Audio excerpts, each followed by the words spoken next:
This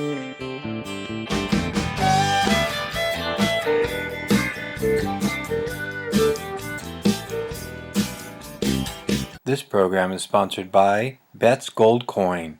Join us for family-friendly dining. Hi everyone, and welcome to Women Leaders of Mariposa. It's a show that I hope will sort of help you get to know the gals in our area who have what I consider leadership roles within our community, whether it's within our government or mentors to our children. Just as many different factions as I can bring to you, I will try to show you who we have here in Mariposa that's wonderful and offering us some leadership roles. Today I have with me someone very special.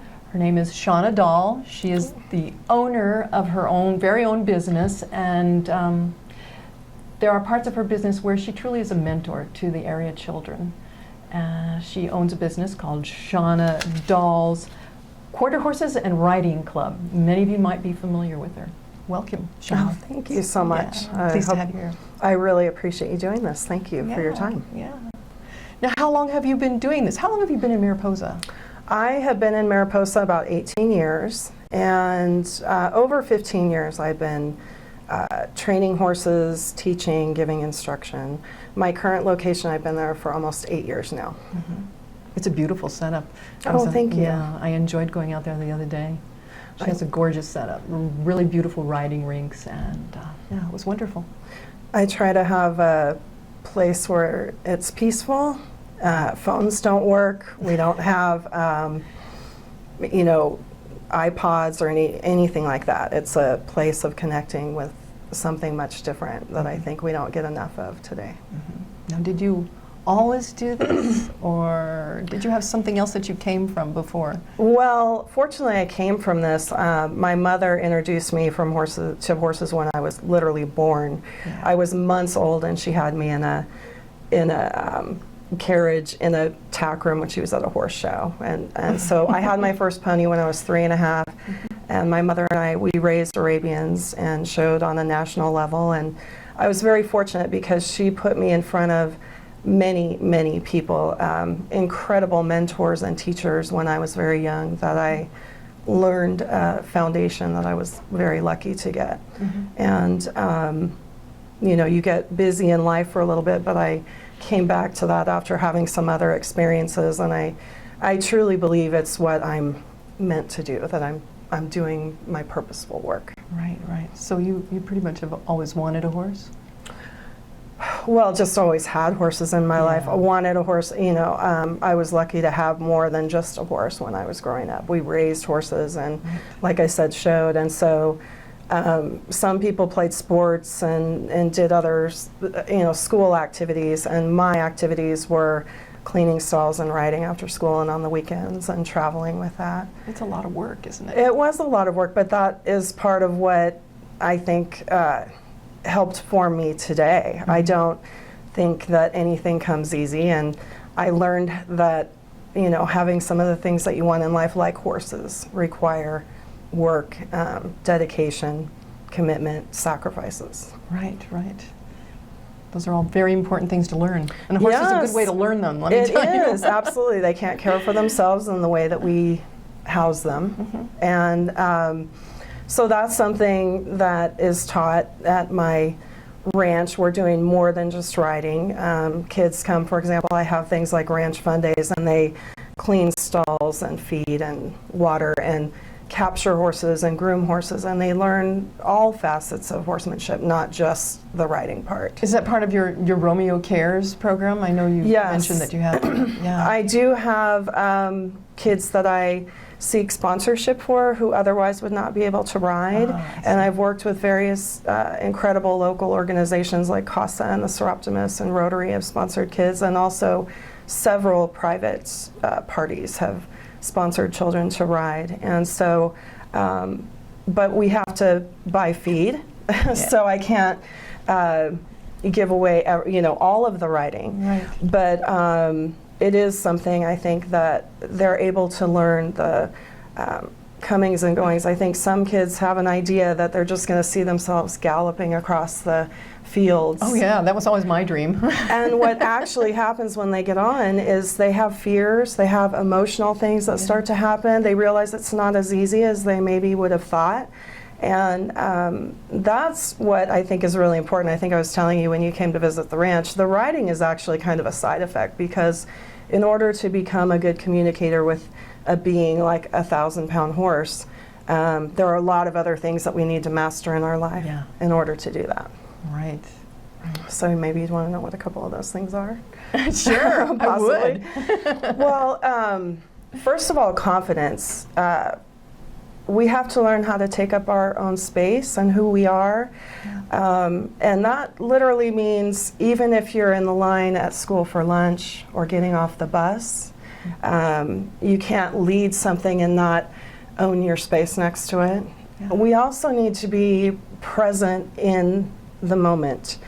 Horses are incredibly thoughtful and can connect very well with our thoughts, not just the physicality of the things that we're doing. But when we operate on such a technical level like we do now, we multitask, we have 18 things going through our mind, we're texting and talking to someone and having dinner all at the same time. You can't have 18 things going on and have that pure connection with a being like a horse. It just doesn't work, and we have to learn how to have pure, thoughtful intentions, what we want, look where we're going, what we want out of life, what we want, where we want our horse to go. Emotional coping skills, things like when those emotions come up, how do we overcome that? If I had $1 for every time I said breathe, it would, we would be feeding the horses for many years to come. And it's tragic. But many children and adults are not breathing in their life right now. They're breathing to sustain their life, but they're not breathing to fulfill and maximize their potential in their life. And when you learn how to master those types of things, your breath, your thoughts, your physical control, your emotional control, anger management, some of those types of things, there isn't really any room for that in the world of the horse. They don't think in those terms. What I hear you saying is you're teaching people how to be in the moment. Yes. Yeah. Really. And it is not an easy task. No. It's not.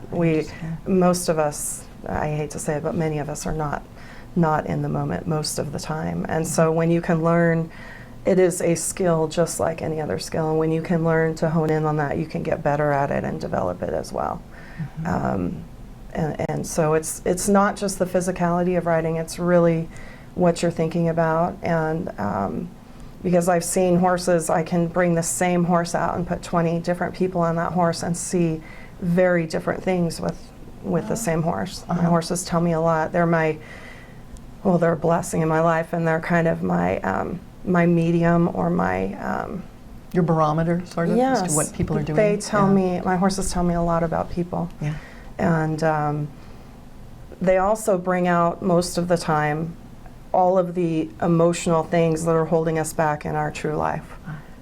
And so it can be painful. And I have some people who just want to change their horse and maybe don't want to grow themselves or change themselves into something that might be better or more productive. And so I'm very thankful for the people who have the courage, because it actually isn't easy to make the commitment of having good horsemanship. It is a long journey that you can actually spend your whole lifetime doing and never reach the end of it.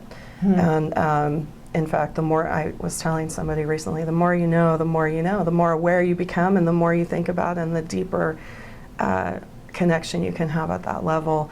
And once people start to actually feel that, because it's not just a sight or a vision, it's something, a feel is one of the things that we're trying to acquire.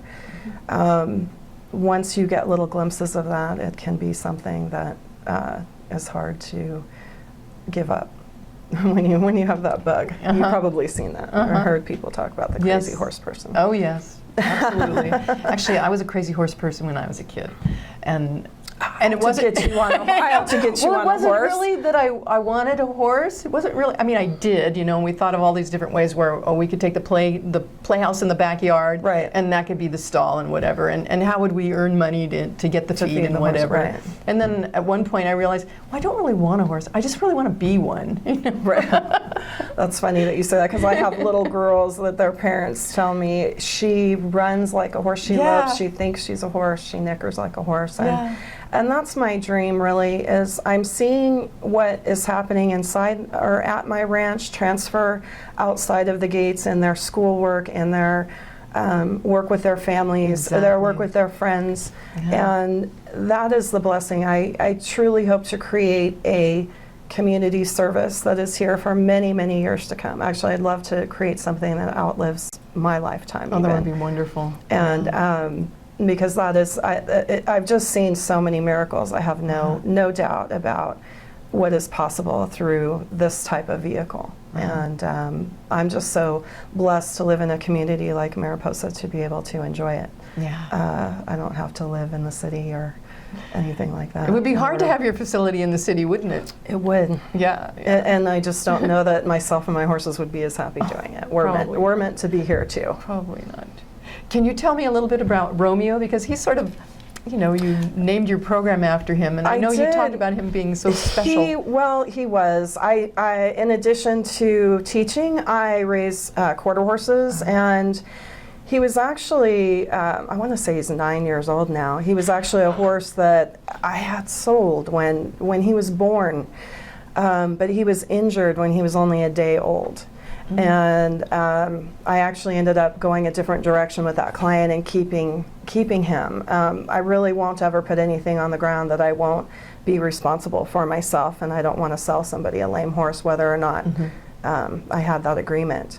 And so what was amazing about Romeo is, despite his injury, which was very limiting, he's not been able to be to maintain soundness or be able to be a riding horse. And so it's important to me, though, that he's happy. And so he does have a job, and he socializes colts. I put colts and other horses out with him to learn socialization. But why he's so amazing is, some people, for example, don't tolerate an injury well, especially if it's debilitating. You know, you always meet people, some people who take that and it changes their life and actually becomes something really positive.